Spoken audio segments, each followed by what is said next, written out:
অফিসে মিটিং আছে কিংবা সেজেগুজে পার্টিতে যাচ্ছেন, লিফটে উঠে একটু আয়না দেখে নিজেকে আরেকবার ঠিক করে নেন অনেকে। কিন্তু তাই বলে যদি ভাবেন লিফটে আয়না শুধু ড্রেসিং টেবিলের কাজ সারে, তবে সেটি হবে আপনার ভুল ধারণা। লিফটে আয়না রাখার পেছনে আরও অনেক গুরুত্বপূর্ণ কারণ রয়েছে।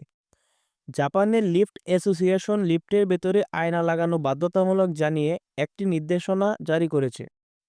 এটি সাজসজ্জার জন্য নয়, বরং যাত্রীদের মানসিক স্বাস্থ্যের উপর সরাসরি প্রভাব ফেলে। আয়না কিভাবে মানসিক স্বাস্থ্যের উপর প্রভাব ফেলে জেনে নিন তার কারণগুলো।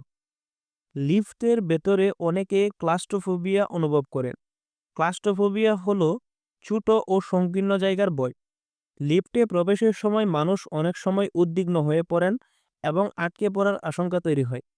এর ফলে শ্বাসকষ্টের অনুভব হয় এবং দ্রুত শরীরে রক্ত সঞ্চালনের হার বৃদ্ধি পায়, ফলে হার্ট অ্যাটাকও হতে পারে।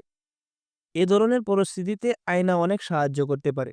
সাধারণত আয়না একটি ছোট জায়গাকে প্রশস্ত দেখায় বলে জানা যায়, যা শ্বাসরোধের অনুভূতি কমিয়ে দেয়। আয়না লাগানোর আরেকটি কারণ হলো ভেতরে থাকা লোকজনকে বিভ্রান্ত করা।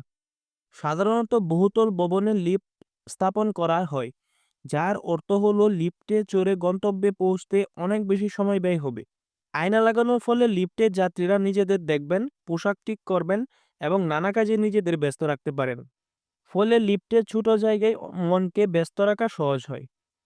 লিফটে আয়না থাকা অপরিহার্য হওয়ার আরও একটি কারণ হলো নিরাপত্তা। ইন্টারনেটে অনেক ভিডিও আছে যেখানে লিফটের ভেতরে অপরাধ ঘটতে দেখা গেছে। আয়না থাকলে যে কেউ লিফটের ভেতরে থাকা সবার উপর নজর রাখতে পারেন।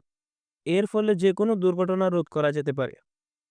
আয়না থাকলে হুইলচেয়ার ব্যবহারকারীদেরও খুব সাহায্য হয়। লিফটের ভেতরে এগিয়ে আসতে বা পিছিয়ে যাওয়ার প্রয়োজন হলে আয়না দেখে খুব সহজে তারা পেছনে কতটা জায়গা আছে তা বুঝতে পারেন। যে কোনো সন্দেহজনক কার্যকলাপের দিকে নজর রাখাও সম্ভব হয়। যাদের অফিস বহুতলের উপরে, অনেকটা সময় তাদের লিফটে কাটাতে হয়। সেই সময়টা যদিও এমন বেশি কিছু নয়, তা সত্ত্বেও ওই সময়টুকুই তাদের কাছে লিফটে তাকাটা বিরক্তির হয়ে দাঁড়ায়। কারণ ভিতরে চুপ করে দাঁড়িয়ে থাকা ছাড়া আর করার কিছুই থাকে না। আর এই একঘেয়েমি কাটাতে আয়নার তুলনা হয় না।